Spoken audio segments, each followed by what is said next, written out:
grandchildren, to kind of try to really work through this again. And and it's very, very clear. There's no pathological issue here. There's no demonization here that's appropriate. This should have been healed 25 and 30 years ago. There's no pattern of sexual abuse. Child molestation is a word that Vicky Pollan uses, which is absurd. Child molestation has a very particular definition. Has nothing to do with this whatsoever. It's a kind of slanderous use of loaded psychological jargon. Which is just so completely, vicious. It's kind of like, if I can use an analogy, it's kind of like, McCarthyism.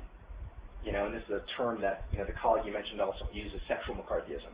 Meaning, McCarthy was against communism. Communism did really bad things. Communism actually killed, tens of millions of people. McCarthy takes communism and the fear and loathing people have of communism, the evil of communism, and uses it to attack people for 1,000 reasons which have nothing to do with communism.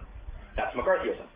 Sexual McCarthyism, and the term was actually coined by Alan Dershowitz, but it's been used by, I actually thought that I coined it 2 years ago, and then I looked it up online and I was so disappointed, right? Just that Alan Dershowitz wrote a book by that name.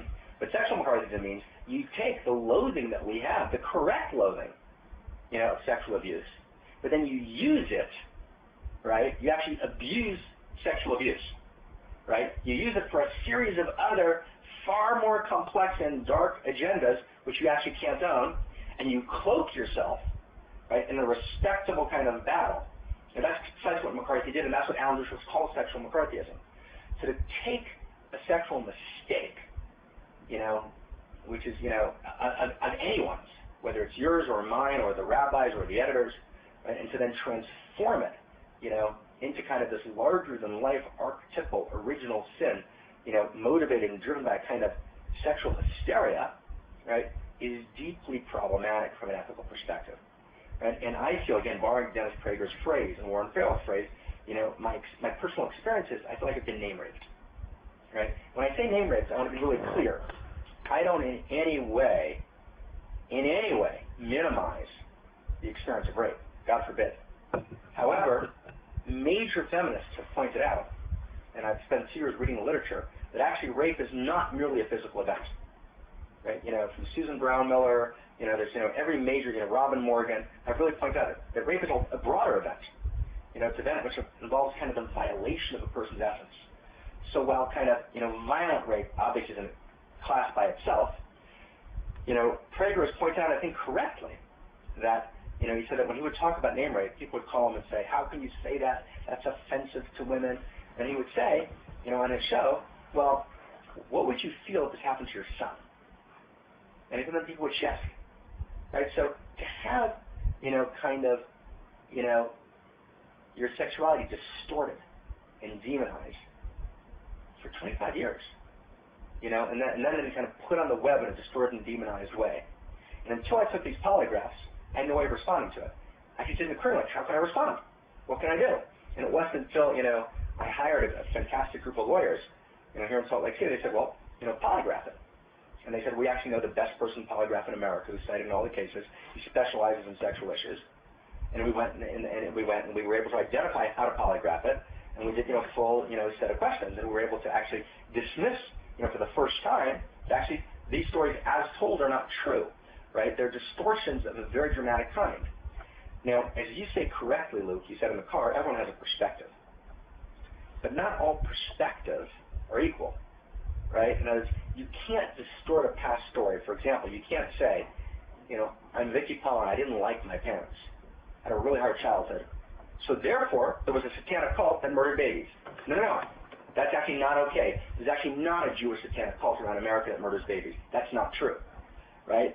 And that's not just a perspective problem.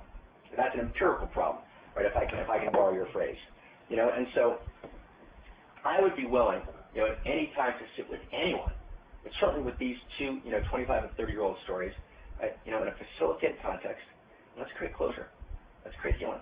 Let's all own our part in the contribution system. I'll own and say, as I said clearly, 5 years ago, I was 19, the woman was 14, ninth grader in high school. I went to her ninth grade classes, every time I hear about it on the web, she keeps getting younger. You know, and I'm 23 and she becomes 12. I mean, this is not. I went with her to our 9th grade classes at Ramaz High School. It's not true, and I'll never, mention her name. It's inappropriate. But I love this woman with all my soul, right? I remember clearly. I know that she mocks that. I'm completely aware of that. But actually, she wrote me a letter afterwards, fully validating that she had the same experience, right? So can I go back and own my part in that story? Of course I can.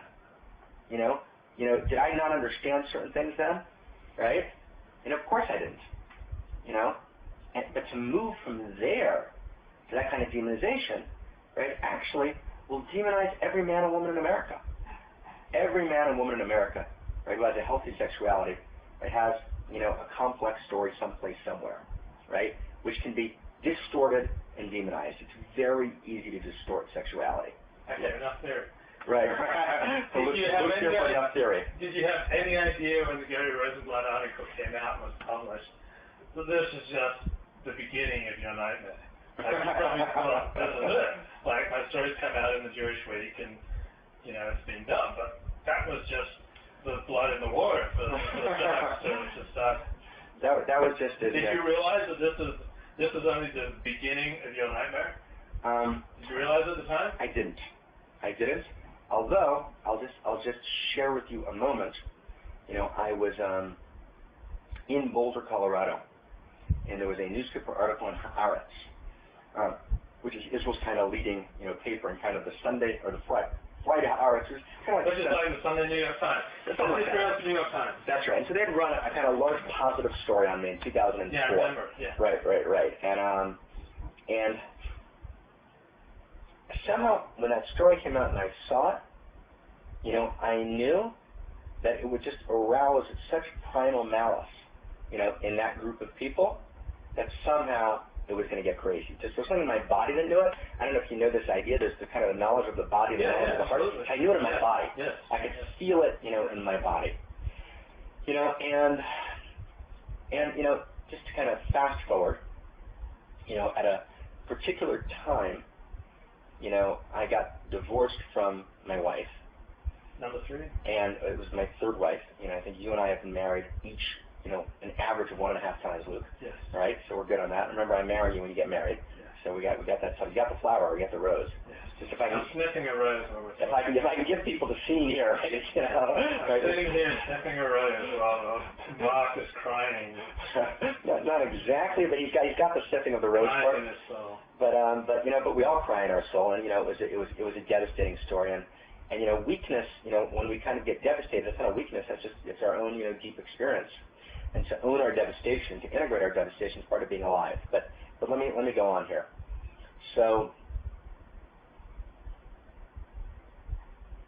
what basically happens is, and here, Luke, I think that you did a little bit of we're not going to debate this, I'm just going to give you my thought on it, which you already know, because we talked about it earlier in the car. I think this is where, your blogging did a kind of profound disservice. Because essentially what happened was, the whole kind of negative blog thing just created a kind of crazy environment. It created, so we functioned, we were effective, we thought about you once every month for a second. But ultimately, it creates a kind of vulnerability. Now I know how to deal with that vulnerability effectively. Then I didn't. And it was kind of strange. It's like you're living your life, your reality is your reality, and then virtual reality enters your life. There's this new phenomenon called Google, and all of a sudden when someone Googles your name, my site is the first Luke Ford that comes up to your name. Luke. I own you. Well, I own you. You don't anymore, right? Right. But and hopefully you're going to move beyond that as well, my friend. But let's move aside from that, right? Now that's a problem. Tom Tugan, wrote 1,000 articles in his life. I was interested in an article that he wrote. He's not someone I know, but I was interested in an article he wrote. I Googled him, and the first thing that came up was Luke and Tom. What do you do, by the way, to optimize? Nothing. How does it happen? It's simply because it's the best work as reflected by other people who link to it. So you I do nothing to optimize. All I do is I try to put out a good story, the best I can do. So other people link to you. And then other people